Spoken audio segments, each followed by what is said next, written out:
لا هەرچێکەن و بینەری زوومن ئەم کاتتان باش گفتوگۆی ئەم شۆم لەگەڵ دکتۆر هێمن هەورامی ئەندامی مەکتەبی سیاسی پارتی دیموکراتی کوردستانە بە دڵنیاییەوە کە هێمن هەورامیش میوانە بێت پرسی زۆر هەن تایبەت بە هەرێمی کوردستان بە تایبەتتر پرسی بانگەشەی هەڵبژاردن و هەڵبژاردنی پەرلەمانی کوردستان بۆ خولی شەشەم دەکرێ قسەیان لەبارەوە بکرێ بێگومان پەیوەندیەکانی هەرێمی کوردستانیش لەگەڵ عێراق دۆخی ناوچەکە و ئەگەری گواستنەوەی بۆ عێراق و هەرێمی کوردستان هەموو ئەمانە ئەگەر فریا کەوتین گفتوگۆی تایبەت بە بانگەشەی هەڵبژاردن بهێڵێ بە دڵنیاییەوە ئەچمە ئەو سەر ئەو تەوەرانش دکتۆرێ من بەخێر بیت. زۆر سپاس کاکە هەیە من زۆر بیرم لەوە کردەوە بە چ پرسیارێک لەگەڵ ئێوە داخڵ بم بەرنامەکە دەست پێ بکەم لەمە باشترم نەبینی کە سەیری دۆخی ناوچەکەکەی کە سەیری دۆخی هەرێمی کوردستانی ژەکەی بە تایبەت پرسی بانگەشەی هەڵبژاردن هەر بەڕاستی لە میلەتێک لە هەرێمێک ناچین کە چاوڕێشتی زۆر گەورە بکەین و بەردەمی خۆمان زۆر زۆر بەڕوونی ببینین ئەمە بۆ وایە جارێ وایە یان نا بەو جۆرە نییە باشە تەبەن بە گشتاندن ڕەنگە نەتوانێت وەڵامێکی لۆژیکیان پرسیاری جەنابەت باتەوە ڕاستە دۆخی جیهان بە گشتی لە دۆخێکی شێلوایە لە دۆخێکی پڕئاڵۆزی گۆڕانکاری بەردەوامایە لەناو دۆخی گشتی جیهانیشە دۆخی ڕۆژهەڵاتی ناوەڕاست لە لێواری تەقینەوەیەکی فراوانایە لەناو ئەوەشە دۆخی عێراقیش بەرپریشکێکی گەورەی ئەم شێلووە جیهانی و ڕۆژهەڵاتە ناوەڕاستی بۆ کە هەیە بەڵام هەرێمی کوردستان تا ئاستێکی زۆر ئێستا لە ڕووی ئاسایشیەوە سەقامگیرێک بەخۆیەوە ئەبینێ پرۆسەیەکی دیموکراسیمان لە بەردەمایە کە لە 20 ئۆکتۆبەر بەڕێوە ئەچێ بەڵام ئەگەر دیسان نەیکەینەوە بەگشتاندن بۆ ئەوی هەموو بە یەک چاوسێرکەین ئەگەستەینها سەیری دووشمی پارتی دیموکراتی کوردستان کەیوە بەراوردیکەی جەناب دەزانی میتۆدێکی زانستی میتۆدی بەراوردکاریە ئەو دروشمەی پارتی دیموکراتی کوردستان ئەو ڤیژن و ڕوئیایی پارتی دیموکراتی کوردستان بۆ حکومڕانی ئێستا و ئایندەی دوای هەڵبژاردنەتی لەسەر بنەمای ئارامی پێکەوەی ئاوەدانی و خۆڕاگریە واتە یەک ئێمە لەم قۆناغە پێویستمان زیاتر بە ئارامی ناوخۆیی لە ئارامی لە پەیوەندیەکانمانە هەیە پێویستمان زیاتر بەکاری بە پێکەوەی هەیە کە ئەمەمان بە خۆڕاگریش لە بانگەشەکە دیارە ئەمە ئەگەر بەڵام ئەگەر سیرکەی لە وەڵامی ئەم ئارامی و ئاوەدانی و پێکەوەی خۆڕاگریە لەگەر ڕێزم بۆ دروشمی هەموو لایەنە بە ڕێزەکانی تر بەڵام ئەوان لەبەر ئەوەی هیچ دەستکەوتێکیان نیە هیچ ڕوئیایەکیان بۆ ئایندە نیە هاتوون قۆنا لەسەر قۆناغی ڕابردوو بە بنەمەڵی نێگەتیڤ و تێکدان قسەی لەسەرەکەن بۆی من نامێ بانگەشە بۆ بانگەشەکانی ئەوانکەمەوە گیراناوی دروشمەکانیش مەوتن بۆیە بەداخەوە ئێمە پێویستمان بە ڕوئیایە پێویستمان بە ئارامیەکی زیاتر هەیە بەڵام خۆتە زانی لە هەند بانگەشەی هەڵبژاردنە کە ناحەقی بوترێت ناڕاستی بوترێت بانگەشەیەکی چاواشەکارانە بوترێت جەنابەت پسپۆڕی لە بواری ڕایگشتیا هەیە تو مەجبورەبی ئەو کاتە پاکتەکان بۆ خەڵکی تر ڕوونکەینەوە ئێمە لەگەڵەوەین پرۆسەکە سەرکەوێ بە ئارامی بڕوا چکە بە تایبەتی بۆ پارتی دیموکراتی کوردستان لە کەشێکی ئارامە زیاتر گەشە ئەسێنێ لە پاراستنی ئاشتی کۆمەڵایەتیە زیاتر گەشە ئەسێنێ چکە ئێمە بیرمان نەچێت دوای هەڵبژاردنیش هەرەبێ پێکەوە دانیشینەوە بە تەنها بە پارتی دیموکراتی کوردستان ناتوانرێت قۆناغەکە هەمووی تێپەڕن پێویستمان بەکاری پێکەوەی هەیە بەڵام داواکاری ئێمە لە هەموو لایەنە بەڕێزەکان ئەوەیە لەم کاتی بانگەشە ئەوەندەی لەگەڵ پارتی تیا بهێڵنەوە پەکە پارتی دوای هەڵبژاردن کە هێزی براوی یەکەمە بێ و کابینەی دەیەمیش پێکێنێتەوە ئەو کات ڕوویان هەبێ لەگەڵ پارتی لەسەر مێزێک لەسەرم بابەتانە دانی باشە ڕاستیەکەی لەبارەی دروشمەکانی بانگەشەی پارتی دیموکراتی کوردستانەوە دواتر هەندێک پرسم هەیە تەرتیبی ئەولەویاتی خۆمم کردووە بە دڵنیاییەوە بەپێی ئەوەش من پرسیارەکان لە ئێوەکەم ئەم توندیە تایبەت بە بانگەشەکە ئەم توندیەکی حەقیقیە هەر بەڕاستی لە ڕوئیای استراتیژی پارتی دیموکراتی کوردستان و لایەنەکانی ترا ئەم جیاوازیە زۆرە هەیە بۆیە ئەم توندیە هەیە یان ڕاستیەکەی هەرێتەوە بۆ توندی چییە؟ وازەحە ئەوەی کە یەک نمونەی زۆر بەسیتت پێ ئەڵێم هەم گوتارەکانی بافڵ تاڵەبانی بە دڵنیایی لێرە ئەگەر بێ زەحمەت ئەگەر لێرە مەجارم باش بەوەی بوتم بەبەستت لە توندی چییە ئەگەر مەبەستت لە شۆوی سەرستەیجی بەڕێز سەرۆکی خۆسەپێنی ئێستای ناوێکێتی نیشتیمانی کوردستان هەیە من بەڕاستی ها وەکو پسپۆڕێ وەکو ئەکادیمیەک وەکو بێلایەنێک ئەگەر تەماشەیکەم پێم وابێ قازانجێکی زۆر بە پارتی دیموکراتی کوردستان ئەگەێنێت چونکە ئەم خۆنمایشکردنەی ئێستای کاک بافڵ بەڕاستی دوورە لە هەموو عەقڵ و منطق و ئەو قوڵای مێژووی کە یەکێتی پێناسرا بوو ئێمە بەڕاستی وەکو پارتی دموکراتی کوردستان پێشببینیمان نەئەکرد کە ئەم توندیەی کاک بافڵ بەم جۆرەی کە باسەکە هێندە خزمەت بە پارتی دموکراتی کوردستانکە، چونکە هەموو بەڵگە مێژوویەکانی پارتی لەسەرەوەی کە ئێستا سەرکردایەتی خۆسەپێنی ئێستا یەکێتی لە دەستی کەسێکایە کە هیچ وەکو کاگمەلا بەختیار وتی یەک پرسیاریش لە 50 پرسیار لەسەر مێژووی یەکێتی نیشتمانی کوردستان نازانێت چ جای لەسەر سیاست و حکومڕانی بێ. ئێمە باوەڕکە کاکرنج پێشەوەی بێمان بەرنامە کۆمەڵێک دیدارم لەگەڵ کۆمەڵێک کەوادری خۆمامان هەبوو بە تایبەتی لە سنووری سلێمانیا. ئەم جۆرە لە بانگەشە زۆر خزمەتی پێگەی پارتی دموکراتی کوردستان و بانگەشەی پارتی دموکراتی کوردستان کردووە، چونکە خەڵک دکتۆر هێمن هەر بەڵاستی تون ناتوانانی ڕای خەڵک با ئەمە بڵێم ینی هێشتان کادری ئێوەش پێویستی بەوە ماوە لە دەرەوە با بڵین هۆکارێکە بێ فاکتەرێکە بێ بۆی ڕایگرێ لەگەڵ پارتی دموکراتی کوردستانە. کادری ئێمە کە سەیری بانگەشەی پارتیەکە و سەیری بانگەشەی نارەکانیەکە ئەم بانگەشە نێگەتیڤەی کە لە نارەکان هەیە بە حسابی نارەکان ئەمە خەڵک لە پارتی ئەتەکێنێتەوە. بەڵام باوەڕت هەبێ ئێمە داهاتامان لایە خەڵکمان لە ڕابۆچوونمان هەیە ڕاپرسیمان کردووە کاریگەری ئەم نێگەتیڤ کامپەینە کە لایەنی بەرامبەری ئێمەیەکان زۆر بە پۆزیتیڤ بۆ پارتی دموکراتی کوردستان شکاوە هەر بۆ پارتی بە تایبەتی بۆ پارتی چکە ئەوان با بە سەراحەت پێت بڵێم خۆ ئەوان دەنگی خۆڵەمێشی عادەتەن دەنگی خۆڵەمێشی سەوز و زەردەکە ئێمە دەنگی خۆڵەمێشی لە بەتایبەتی لە سنووری پارێزگای سلێمانی لە ئەنجامی هەڵبژارنەکانیشە ئەی بینن باوەڕکە کاکرنج لە ناوی یەکێتی نیشتیمانە سەدان کادری تێکۆشەر هەن خەڵکی نیشتمان پەروەر هەن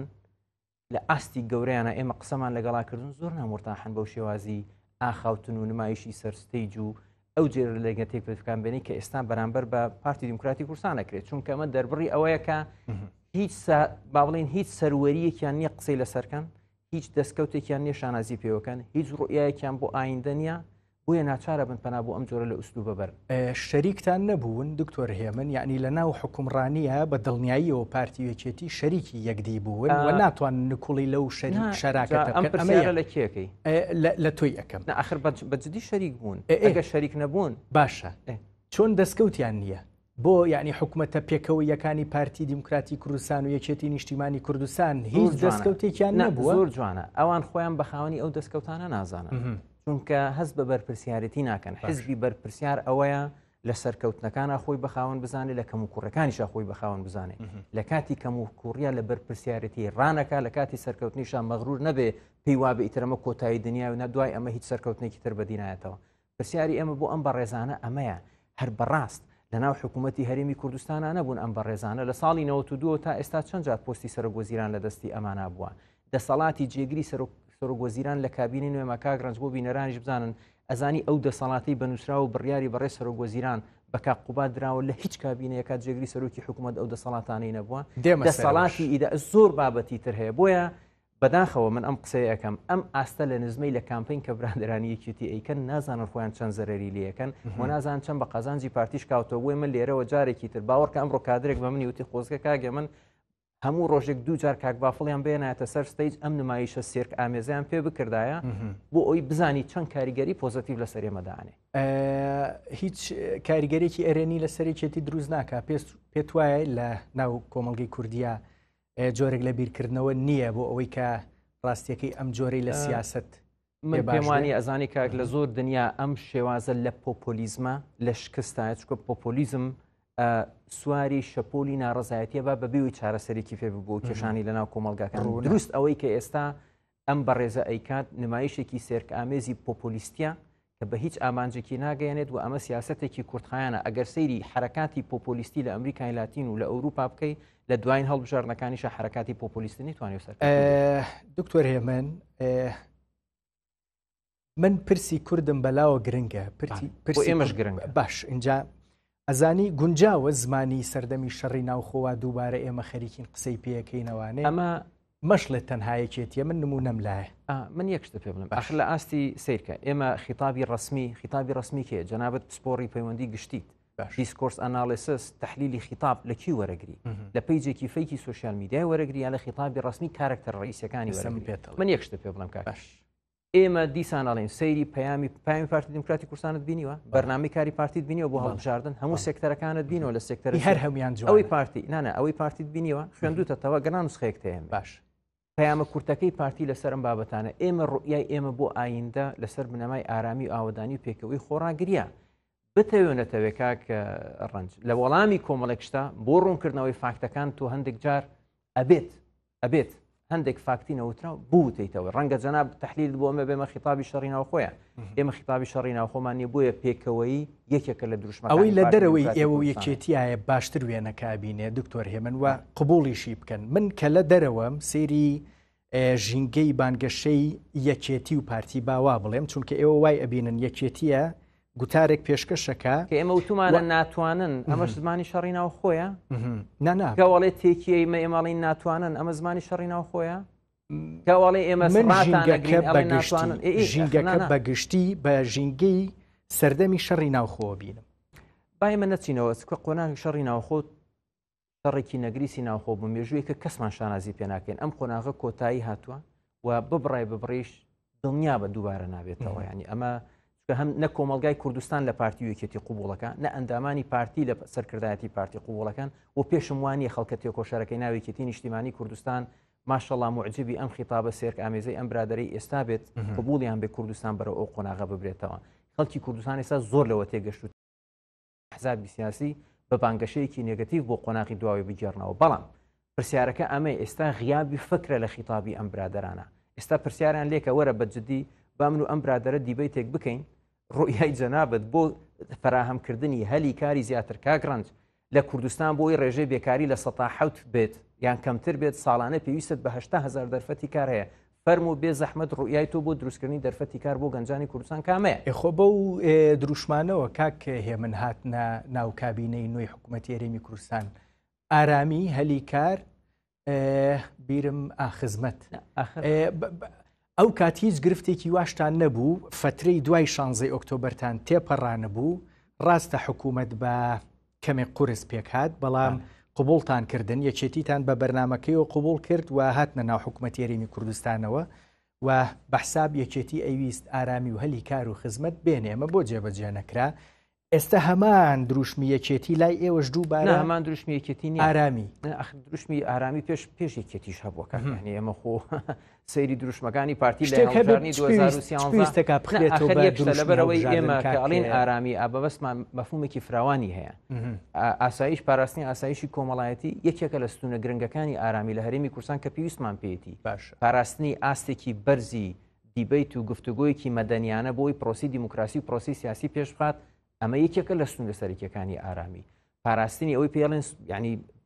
ئارامی و ئاسایشی فیزیکی خەڵکی کوردستان بەشێکە لەم پرۆسە ئارامی کە پێویستی پێکە پێویستمان پێێتی ئەستن پاراستنی کوردستان لە پریشکی نەئارامیەکانی دەوروبەر ئەمە بەشێکە لەو ئارامی کە هەرێمی کوردستان پێێتی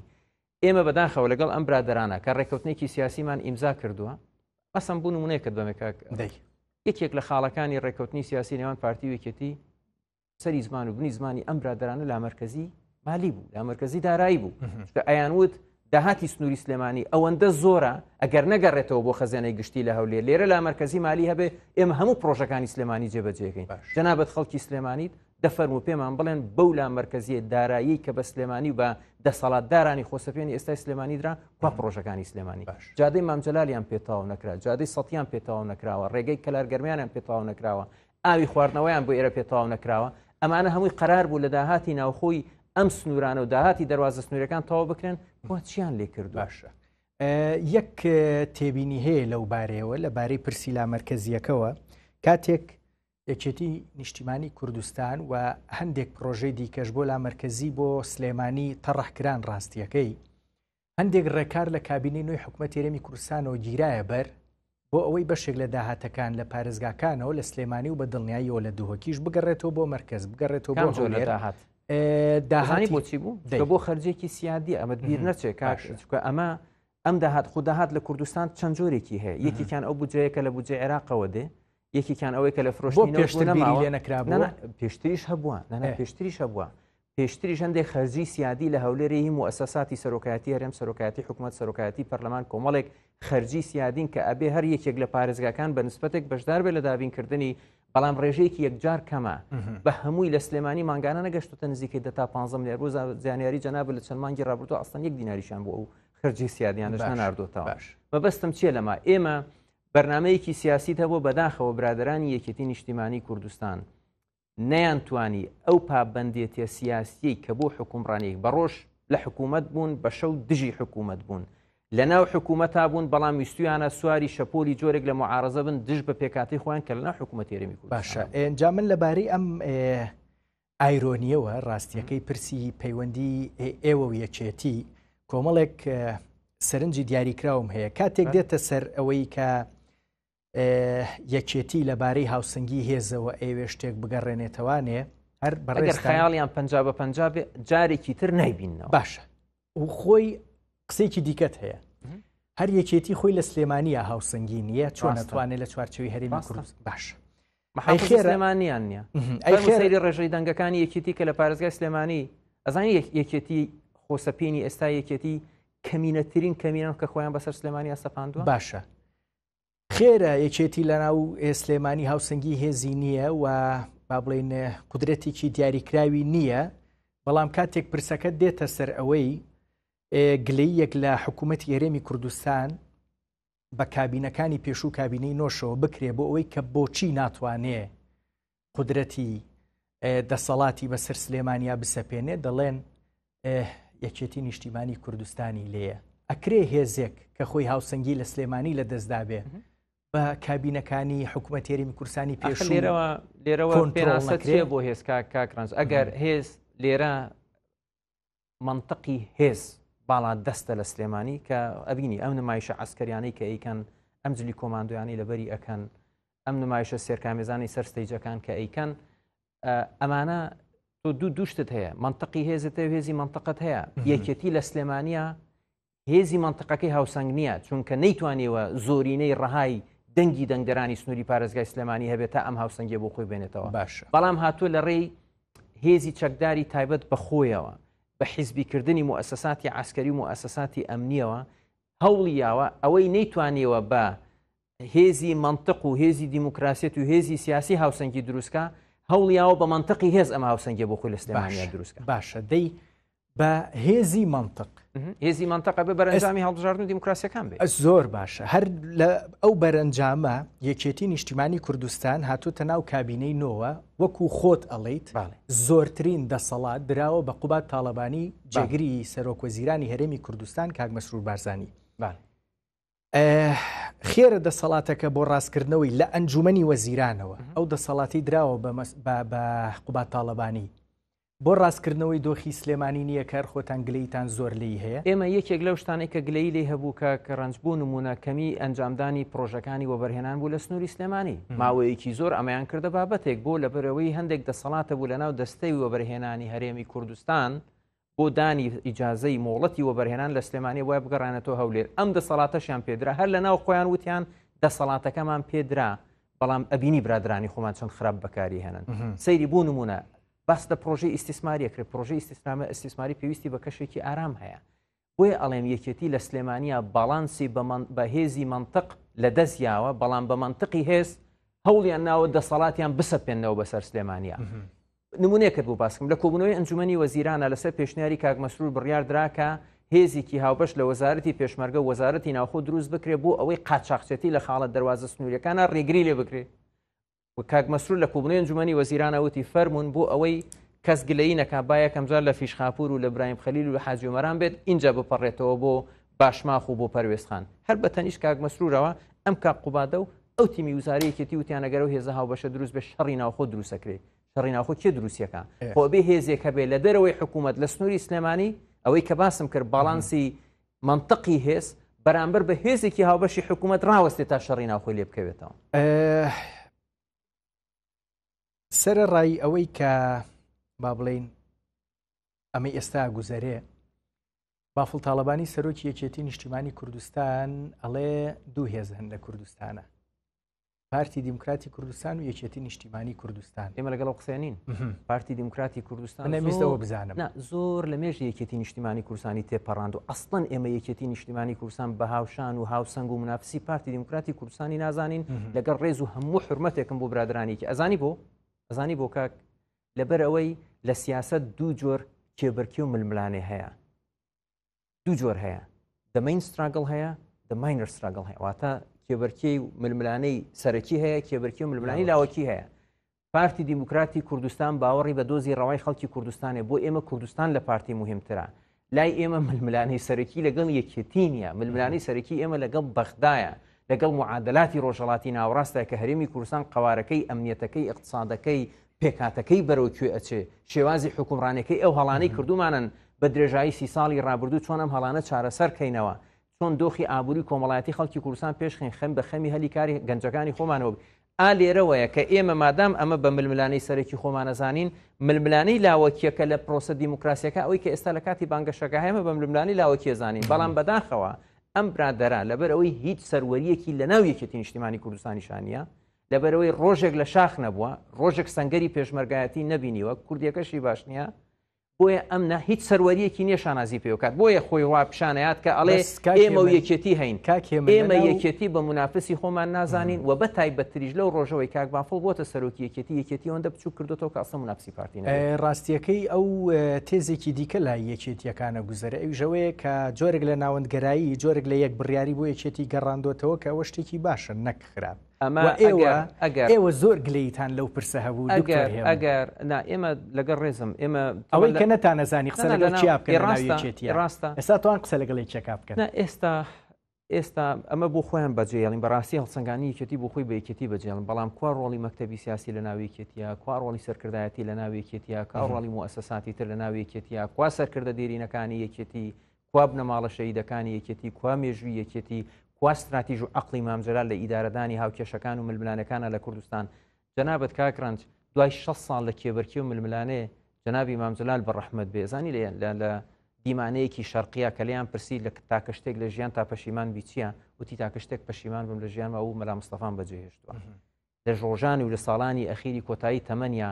ئەو هاوسەنگی لەگەڵ جەنابی سەرۆک بارزانیا ئەی پاراس ئەو برایەتی لە نێوان پارتی و یەکێتیان دروست بوو بەرهەمەکەی کۆمەلگای کوردستانی بە چه قۆناغێکیان دەبوو بۆی ئێستش من دڵنیای کاک بافڵ و هاوسۆزەکانی ئەەکەم دەیان ساڵی تریش بەردەوام بن هیچتان لە مامجەلال زیاتر بەرامبەر بە پارتی پێ ناکرێ چۆن مامجەلال بۆ حکمەتەی خۆی وتی تاکە شتێک من لی پەشیمان بووم ئەوە بوو کە مەلا مستەفام بەجێهێشتووە دڵنیا بە کاک بافڵیش پەنجەی پەشیمانی ئەگەزێ و تەنها شتێک کە بتوانێت بیکە ئەوەیە لەگەڵ پارتی بە زمانی نەرم قسەکە چۆی بە زمانی نەرم لە پارتی دەرەهێنرێ قەت بە زمانی سێرکامیز لە پارتی دەرناهێنرێ ئەی نزیکیت لە سەرۆکی پارتی دیموکراتی کوردستان کاک مەسعود بارزانیەوە بۆ چوونی سەرۆکی پارتی دیموکراتی کوردستان لەبارەی ئەمەی کە ئەگوزەرێ چییە ئەو یەک لێ دوانی دیاریکراویە ئەمەی بینی پارتی دیموکراتی کوردستان و یەکێتی نیشتیمانی کوردستان عیبرەت لە مێژوو وەربگرن جەنابی سەرۆک لە دەستپێکی بانگەشێڵ بژاردن لە 25 ژینۆ لە هەولێر باش زۆر بەڕوون و ئاشکرایی جەنابی کۆمەڵێک هێڵی استراتیژی بۆ ئێمە دەستنیشان کردووە یەک بۆ نەیارەکانی پارتی عیبرەت لە مێژوو وەربگرن ئەگەر حەزەکەی دوای تەحلیلی عیبرەت لە مێژوو وەرەگرن چییە بۆ باسەکەم دوو ئەوەیە کە پارتی لە ئاستێکی بەرزایە برادرانی ئێمە هەوڵ نەیەن هەڵکی تر پارتی لێرێ و خەڵکی تر ئا لێرەیە خەڵک هەوڵەیە پارتی ڕاکێشێت و دای بەزێنە بۆ ئاستی خۆی ئەم فرسەتە بە خەڵکی تر نین ئێمەدا بەزێنێتە ئاستی خۆی دووش سەرکەوتنی پرۆسی هەڵبژاردن شەفافەتی پرۆسی هەڵبژاردن سەربەرزی گەلی کوردستان بە بەرەنجامێکەوە ئەوم بۆ ئێمە گرنگە حکوومەت لەگەڵ یەکێتی نیشتیمانی کوردستان پێکێننەوانێ با هەڵبژاردن سەرکەوێ باشە کە هەڵبژاردن سەرکەوت لە ئێستەوە من ئەو مژدەیە بە خەڵکی کوردستان ئەڵێم کە پارتی دیموکراتی کوردستان هەر هێزی یەکەمە بێ براوەی یەکەمە بێ و هەر پارتیش حکوومەت دروستەکە و هەر کاک مەسئوڵیش سەرۆکی حکوومەتە بێ ئەو کات لەسەر بەرەنجامی هەڵبژاردنەکان و بەرنامجی دوای هەڵبژاردنەکان باشە ئێمە دیسان ئەڵێین وشەی پێکەوەیی کە یەکێکە لە دروشمە سەرەکیەکانی پارتی قەت نەمان و تۆ ئێمە بەتەنیا بۆیە ئەبێ ئێمە ئەو کەم و کوڕیانەی لە کابینەی نوێمە بەڕۆژ لە حکوومەت بی و بە شەو دژی حکوومەت بی بەڕاستی ئەبێ میکانیزمێکە بێ ڕێگە لەم دوالیزمە بگرێکە لە سیاستکردن بەرامبەر بە حکومڕانی هەیە بۆیە لەسەر بەرنامجەکانی دوای حکوومەت و لەسەر معادلاتی انتخابی دوای حکوومەت ئەگەر بابەتت مەبەستت ئەوە بێ ئەتوانین ئێمە پێشتریش ئەمانتوانی بەڵام ئەتوانین و ئەمانەوێت دوو بابەتی جیاوازن کابینەی نۆ نەتانویست بەمەی کە ئەگوزەرێ ئێستا و بە ئەو هەموو ڕەخنەیە کە لە شێوازی بەڕێوەبردننی یەکێتی نیشتیمانی کوردستان هەتانە بە تایبەت لای سەرۆکەکەی کاکرانج ئێمە قۆناغی خوێناوی تر و خراپترمان تێپەڕاندووە بۆیە ئێمە قەت ناگەینە ئینشاءالله هەرێمی کوردستان ئەو ببڕای بەبڕ ناگەڕێتەوە بۆ ئەو قۆناغانەی دوانێ لە سیاسەتا هیچ شتێک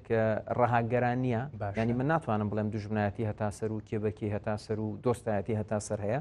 بەڵام لەسەر بەرنمەیەکی تۆکمەتر لەسەر میکانیزمی چۆنێتی جێبەجێکردنی ئەم بەرنامە تۆکمەترە ڕائەوەستین ئیتر ڕەنگە ئێمە پێمان وابێ لەگەڵ لایەنێکە یان لەگەڵ دوو لایەنە یان لەگەڵ سێ لایەنە ئەگەر یەکێتی بیان غێرێکێتی بە ڕەنگە باشتر بتوانین ئەم بەرنامان خۆزگە بە خۆزگەی خوا کەلتوری دیموکراسی لە کوردستانە ئەوەندە پەرەی بسەندایە تاوەکو بەریتانیا وڵاتانی تر حزبێک براوی هەڵبژاردن ئەم حیزبە بە تەنیا حکوومەت دروستکە حیزبەکانی تر ئۆپۆزیسیۆنی بن دەرفەتێکی بنێ کێشەوەی کەستان 50 زاید یەک نایەنن ئەڵین خۆزگە بە خۆزگەی خوا خۆ ئێمە بەڵام بەرحاڵ ببێنێ بابێنێ ئەو وەڵامی ئەو پرسیارت بۆ دوای چەند کورسیەنن یعنی پێم وا بێ قسەکانی تۆ تایبەتە بۆی کە 45 جێنە نەگەر زیان ئەو قسەمە خەرە زمانی من ئێستا دەیڵە ئەو قسەی خۆتە ئەزانی کاکرنج با بە لێرە ماتماتیک یعنی ژمارە دەورە بینێ بۆ نمونە ئێمە ساڵی 2013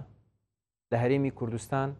750,000 دەنگمان هێناوە کە ئەکاتە 137 کۆی دەنگدەری بەشدار بوو بەڵام لەبەرەوەی ڕێژەی بەشداری بەرز بوو نرخی کورسی بەرز بوو ئەوەی لە دەنگە سەحیحەکان ئەم 750 شتێک هزار دەنگە کردی 38 کورسی بۆ پارتی بەڵام لە 2010 688,000 دەنگ پارتی دیموکراتی کوردستان هێناوێتی لە کۆی دەنگدەری بەشدار بوو دیسان کە دیسان ئەکاتەوە 137 کۆی دەنگدەری بەشدار بوو بەڵام لەبەرەوەی ڕێژەی بەشداری کەمتر کرابوو نرخی کورسی کەمتر کرابوو ئەم 688,000 دەنگەی ساڵی 2010 کردێت 45 کورسی بۆ ئێمە ڕاست بۆی ئێستش لەسەرەوە من دڵنیاتەکەم و ئینشاءالله پارتی دیموکراتی کوردستان سەرکەوتنی گەورە بەدەستێنێ هێزی براوی یەکەمە بێ بەمەرجێ ڕێژەی بەشداری کەم نه ئەستان بۆ لە دوهۆک ڕێژەی بەشداری زۆرە بێ ئەشبینی لە هەولێریش ڕێژەی بەشداری زۆرە بێ چیازانن بۆ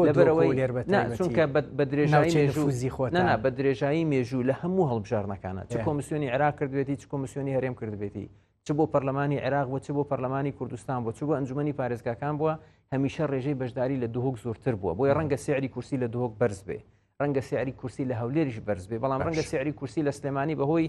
کە بەڕاستی ئەم برادرانە بەد لە ماوەی 23 ساڵی ڕابردووە وایان بەسەر سلێمانی هێناوە خەڵکی سلێمانیان لە سیاست تۆڕاندووە یەکێتی هێزی سێم بێ ئەگەری گفتوگۆکردن لەگەڵ یا کەمترێ بێ یان زیاد یان وەکو ئەووا بێ کە هێزی دووەم بێ بۆ دوای هەڵبژاردن کاک ڕەنج لە هەڵبژاردننی 2009 یەکێتی هێزی سێم بوو گۆڕان 25 کورسی هێنا باشە لە 2013 ببوورانی گۆڕان 24 کورسیە یەکێتی 18 کورسی یەکێتی ژۆ کاتە هێزی سێم بوو بەڵام ئێمە لەگەڵ یەکێتی حکوومەتمان پێکێناوە یەکێتی ئەو کات و یەکێتی ئێستا زۆر ڕخنەتان لەبارەوە هەیە لای ئێوە جیاوازن هەمان هاوکێشابێ یان پێدەچێ فەرق بکە ئێمە دیسانەڵێن با هەڵبژارنەکان سەرکەوتوانە کۆتایی پێبێ باش بەرەنجامەکانی خەڵکی کوردستان بڕیاری لەبە لە پرۆسەیەکی شەفافی دوور لە دەستێوەردانە ئەو کات لێ حادثن تایبەت بە دروشمەکانی پارتی دیموکراتی کوردستان لە پێش ئەوەی لەسەر ئەم دروشمانەی ئێستا قسە بکەم ڕاستیەکەی بە لەسەر دروشمی 2010 قسە بکەم بنیاتنانی کوردستانێکی بەهێز سەرنجێکی با بڵێن بێلایەنانە بدەم دکتۆرێ من موچە لای خۆمان نییە نەوت لە تاریکیایە و خاکێکی داگیرکراومان هەیە و کۆمەڵی پرسی دیکەش ڕاستیەکەی کە ئەکرێ هەرێمی کوردستان تا حدێک ئەو هەرێمی کوردستانە بەهێزە نەبێ کە هەمومان ویستمانە بۆچی کابینەی نۆ لە کاتێکە بەهێزترین کەسی پارتی دیموکراتی کوردستان سەرۆکایەتیەکە بە دڵنیایی و بە بینینی ئێوە نەیتوانی ئەم دروشمە لە چوارچەوەی کابینەی نوێە جێبەجێ بکە جەنابەت و مەشی خەرە بە تەنیا مەیخەرە ملی لایەنەکانی دیکە ناکاکە من حەزەکەم بە منتەق وەڵامت بە باشە جارە پێش هەموو شتێک پارتی دیموکراتی کوردستان کە سەربەشقی ئەنجامدانی ڕفراندۆمی کوردستان بوو هەموو لایەنەکان خۆیان لە بەرەنجامەکان و لە مەسئولیتەکەی دزی و بەڵام ئەمە کاری ڕفتاری پارتی دیموکراتی کوردستانی پارتیشانەیەتە بەر مەسئولیت کە پارتیش دروشمی بنیاتنانی کوردستانێکی بەهێز بنیاتنانی کوردستانی بەهێز پرۆسەیە کاکڕەنج بە 1 ساڵ و بە 2 ساڵ و بە 4 ساڵ و بە 5 ساڵ دروست نابێ کە پیرت نەچێ ئێمە لە پرۆسی سیاسی هەرێمی کوردستانە هێشتا لە قۆناغی تۆ لە سەردەمی ڕژێمێکی دیکتاتۆری و بەرەو دیموکراسیەت چی قۆناغێک لە ناوەندی هەیە لە زانستی سیاسی پێڵەن قۆناغی گواستنەوە بەرەو دیموکراسیەت زۆرێک لە گەلانی دنیاسان نیانتوانێەوە قۆناغە سەرکەوتوکەن پاشەکشیان کردو بەرەو دیکتاتۆریەت گەڕاونەتەوە بنیاتنانی کورسانێکی بەهێز پرۆسێ من نمونەیەکت بۆ باسەکەم جارە پێش هەموو شتێک هەموو ئەو هەوڵانی کە ئەدران لە بەغداوە بۆ لاوازکردنی هەرێمی کوردستان بە ئامانجگرتنی کابینەی نوێمی حکوومەت هەرێمی کوردستان و مەسرور بارزانی بوون. یەک دوو هەموو ئەو تەڵانەی بۆ هەرێمی کوردستان و شکایەتەکان لە محکەمەی ئیتیحادی و بەکارهێنانی محکەمەی ئیتیحادی وەکو چەکێک بۆ پێ دوایە کاکڕەنج ئەگەر لە پارتی بدرێ مەبەستەکان تەنها پارتی دموکراتی کوردستانە مەبەستەکان هەموو قواری هەرێمی کوردستان نەوت بە تەنایی پارتی بووە نەوت تەنها پارتی بەرهەمێناوە بەرهەمەکەی تەنها بۆ پارتی بووە کە نەوتی کوردستان ڕائەگرن ڕاستە بۆ لاوازکردنی پارتی بووە بەڵام بۆ لاوازکردنی قواری هەرێمی کوردستانی بووە کە کۆرۆنا هات لە خەیاڵی کیا هەبوو کۆرۆنا بێ کۆرۆنا چەند حکوومەتی لە دنیا ڕوخاند چەند حکوومەتی ڕوخاند چەند حکوومەتی ئیستیقالە پێکرد ئەمە یەکێک لە هۆکارەکانی تر هۆکاری تر هەموو ئەو گۆڕانکاریانەی لە بەغداد تشرینیەکان و ینی ئیستیقالی عادل بە عەبدولمەهدی و گۆڕانکاری حکوومەتەکان و ئەو کێشانەی لە بەغداوە بۆ هەرێمی کوردستان دروستەکران ئەو دۆخەی بەداخەوە کە دوای ئیستیقالی سەدرەکان و هاتنجەی هەندێک پەرلەمانتاری دەرنەچوو بۆ جێی پەرلەمانتارەکان و ئەو گەلە کۆمیکیانی لە بەغداوە لە کابینەی نوێم و لە خودی مەسرور بارزانی و بە چاوساغی بەشێک لە ناویەکێتی نیشتیمانی کوردستان بەستە لە بێناوی ئەوەی ئەزانی بۆ ئەم دژایەتی ئەکرا کاگڕند لەبەرەوەی مەسرور بارزانی ڕێگەی لە قاچاقچی ئەمانەگر لە بەرژەوەندی شخصی ئەم برادرانەی ئەیە ئامادە نەبوو سەفەقاتی نهێنی و تایبەتیان لەگەڵکە ئامادە نەبوو چاوپۆشی لە گەندەڵەکانیانکە و بالموناسەبە لەم یەک دوو ڕۆژە یادی یەکەم ساڵۆژی تیرۆرکردنی هاوکارجافە کاک مەسرور ئامادە نەبوو چاو لە بکوژانی هاوکارجاف بپۆشێ بۆ ئەوەی بەرژەوەندیەکانی بۆی لە حکوومەت نەدرێ کاک مەسرور حکومڕانی کردو بۆیە دژی وەستا نەتیجەکەیم پێ بڵێ کە چاوتان لەوە نەپۆشی ئەمە یەک ئەم کێشانەی کە بۆ حکوومەت و بۆ کابینەی نوێم دروستەکرا بە سەراحەت پێت بڵێم خۆزیسکردنی جێگری سەرۆکی حکوومەت لەسەرەوە بوو کە ئێمە قاتلەکانی هاوکارجافمان ئاشکرا کرد لەبارەی نەوتەوە ئێستا باری نەوتیژم پێتەڵێم محکەمەی ئیتیحادی وەکو چەکێک بۆ لاوازکردنی هەرێم بەکارهێنراوە کاگرانج ئەستانیەسەکێ سوودی لێبینێ وتێت خۆری پارتی نییە بە دیاریکراوی کاک دکتۆر هێمن بە دیاریکراوی پارتی دموکراتی کوردستان و یەکێتی نیشتیمانی کوردستان و کۆمپانیاکانیان نە وەزارەتی سامانە سروشتیەکان نە وەزارەتی دارایی نە حکوومەتی هەرێمی کوردستان ئێستش بەرنامەیەکمان لەسەر نەوت بە تەنیا ئەکردون بۆی هەندێک داتات پێ بڵێم بەڵام یەک شتە پێ بڵێم منە گەڕێمەوە بۆ ئەم خاڵە ئەستان یەک نمونەت پێ بڵێم کە لە بەغداوە چەکی محکەمەی ئیتیحادی بۆ لاوازکردنی هەرێم پێکهێنراوە سەیری کۆمەڵێک لە بڕیارەکانیان کەن ئەو بڕیارانەیان بە حساب بۆ لێدانی پارتی دموکراتی کوردستان بەڵام بۆ پەڕ و باڵکردنی هەرێمی کوردستان بووە مشکلەکەی ئەم برادرانە لای خۆمان دکتۆرێ من نەو دەرلای خۆمان ئەڕواتە دەکرانج نانا یەک شتە پێ بڵێم کاکرانج بۆ خاتری خوا نەوت لای خۆمان بووە ئێمە لە جیاتیەوەی لە بوریا بینێرین بە سعری برند بیفرۆشین کەمتر لە برند ئێستا چۆن ئەفرۆشرێ چۆن بەکارێنێ بۆ داهاتی ناوخۆی چۆن بەکارێنێتەوە بۆ داهاتی ناوخۆی پێتەڵێم ئەڵێم چۆن بەکارێنرێتەوە بۆ پاڵەگۆ ناوخۆیەکان بۆی بتوانانی سوودی وەرگرتەوە ئێستا پێتەڵێم ئەوەی کە ئەدرێتە پاڵاوگە ناوخۆیەکان بەشێکی بەڵام بەشێکیشی دیارە لەم سنوورەوە چۆن بۆ ئێرانە چێ لەم سنوورەوە بەڵام هەمووی ئێرەیە نەوت هەمووی تەفاسیلی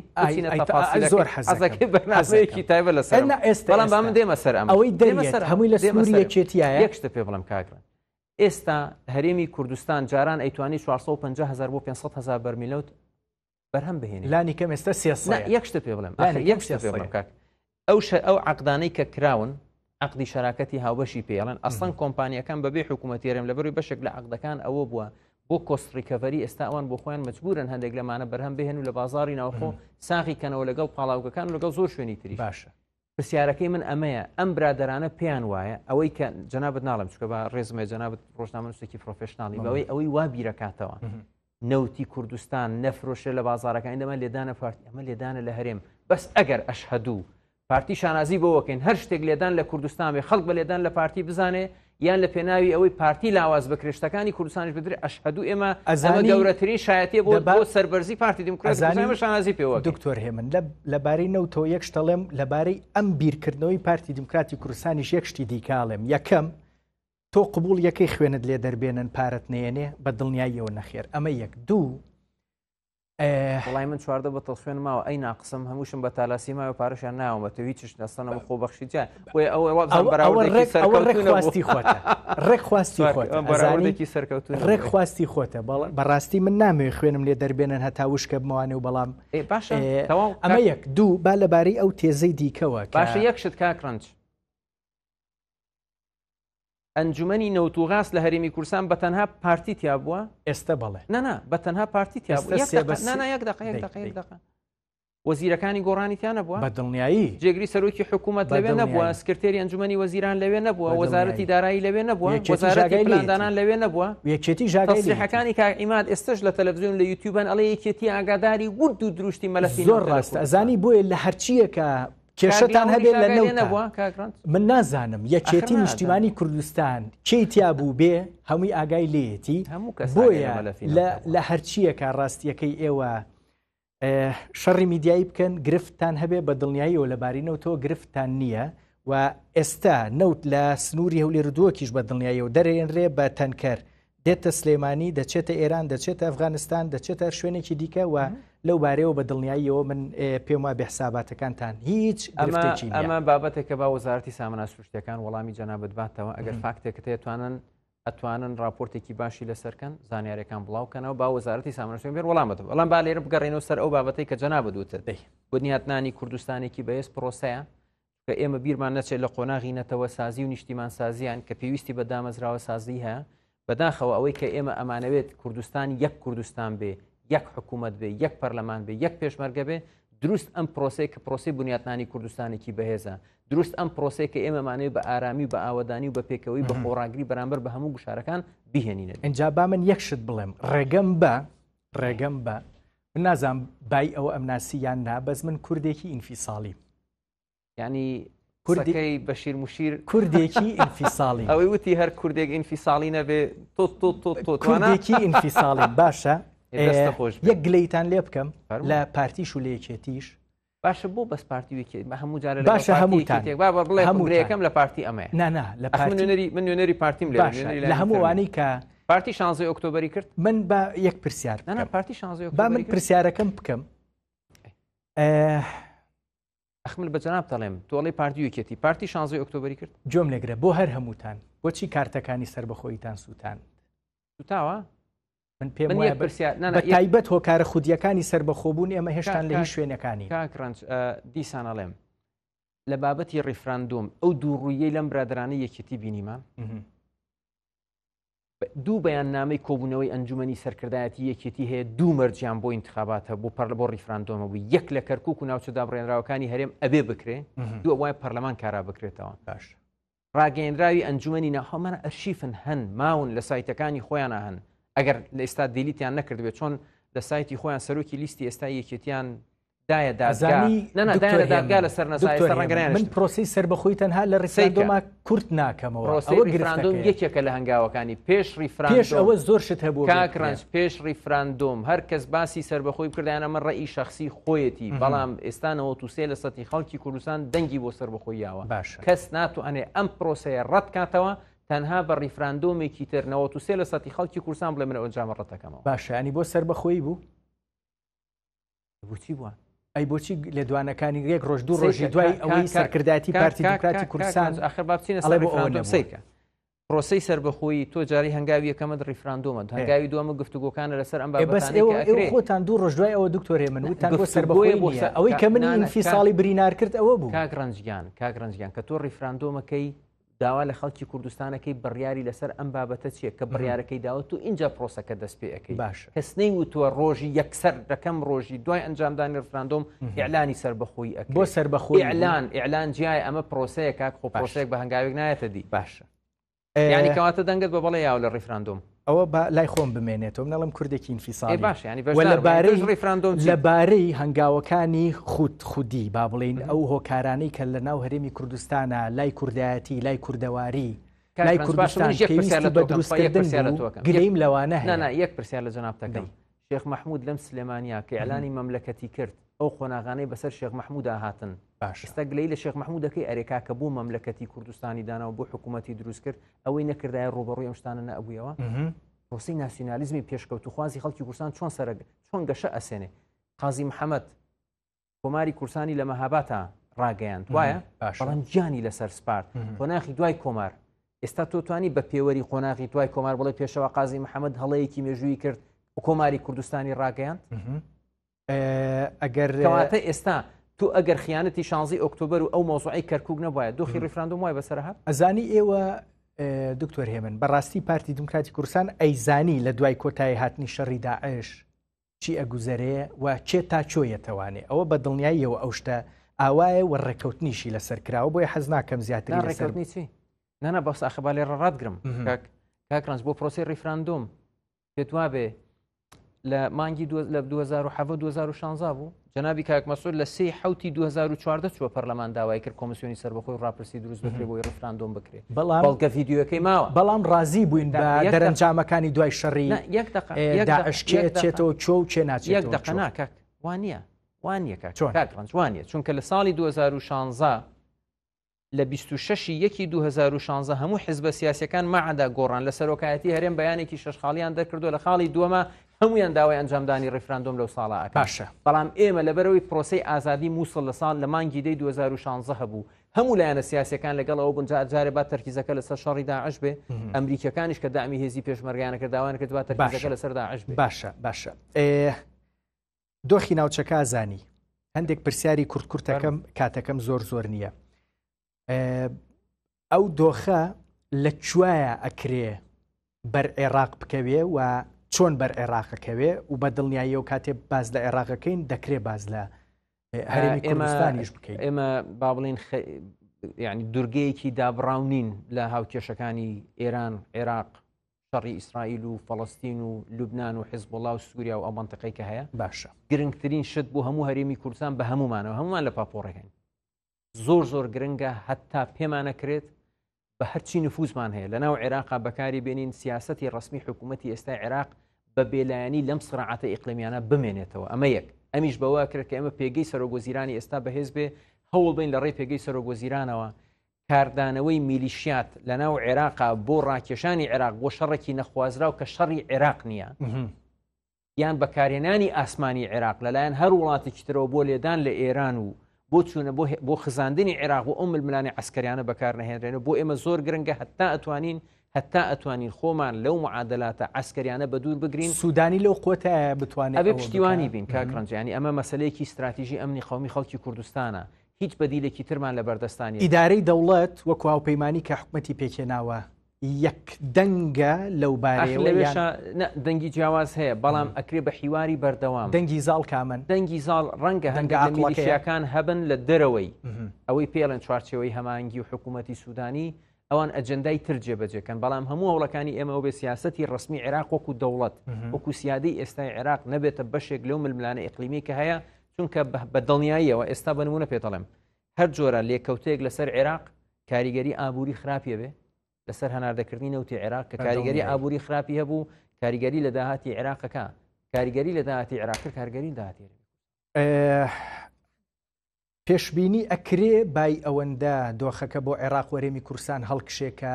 ئەگەری دواخستنی هەڵبژاردن هەبێ یان نەخێم پێم وانێ بەو جۆرە بێ ئەنی هەڵبژارد نەکرێت هەڵبژاردن ئەکرێت و پارتی دموکراتی کوردستان سەرکەوتونە بێتوە بێتە حیزبی یەکەمێکی بەهێز و کاک مەسرور بارزانی هەر سەرۆکی حکوومەت ناوی بانگەشە بکەی یەک دوو شتما بوو ڕاستیەکەی ئەبوو لە هەندێک مەقتەعی جیاوازە بم کردای بەڵام ئێستایی بەس کاتی بانگەشە بۆ کاخۆ من ناتون باش حەزەکەی پارەی ئەو دوو دقەیەتانە دەینەوە کاکە پارەم ناوێ زانی چی ئەوەی کە وەڵێ بۆ بانگەش ئەزانی چیمەوێ دوای بانگەشە و دوای هەڵبژاردن ساڵی دوو چاوپێکەوتنی من قەرزاری باشە ساڵی حەزەکەی سێ چاوپێکەوتنی شەکە ئەوە وەرم گرت بەس ڕاستە و خۆ بەدڵی تۆ چاو من خۆزگەمە خواست کاکڕنج لە بەرنمەیەکی ئاها کەسی یەکەمی حیزبەکان ینی ئەوانەی کە دەسەڵات دارن یانەکەوانەی کە ئێستا منتوان بە ناوی پارتیۆ قسە دەی وڵات تۆی پارتیم بۆ بێن دیبیت من قسە و سیاست و بڕیاری پارتیم لای ئەتوانم بیکەم باشە خۆزگە بە خۆزگەی خوا لە پرۆسەیەکی دیموکراسیە دیبیتێکی کراوە هەبوایە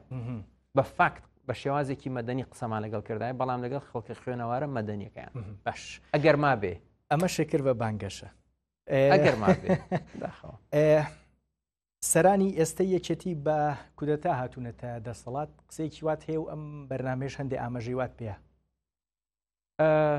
ئیتر یەکێتی ئێستا ئەگەر ئەمەیان پێ قوبول بێ خۆ وازە حکاکە ینی پەیڕەوی ئەوە قسەی من نییە قسەی سەرکردە دیارەکانی یەکێتی نیشتیمانی کوردستانە باشە قسەی شێوازی بەڕێوەبردننی کۆنگری 4 و 5 مبارەکەتان بۆ کردیان نایە وەکو پارتی دیموکراتی کوردستان بە دڵنیاییەوە مهم یەکێتی ئێستا خۆیان ئەم جۆرە قیادیان پێچۆن قوبوڵە و مشکلی خۆیانە بەڕاستی بەڵام ئێوەش کۆبوونەوەتان لەگەڵ قیادەی ئێستا یەکێتیار هەبوو وەکو پارتی دیموکراتی کوردستان و جۆرێک لە مبارەکەش ئەگەر هەموو هەوڵێکی ئێمە بۆ ئەوە بوو بێت بۆ ئەو خۆی لەگەڵ هەموو لایەنێکی سیاسیان مامەڵە ئەەکەین بە چ میکانیزمێک هاتوون 2000مان نوێنراتی ئەم لایەنە سیاسیانە ئەکەنەوە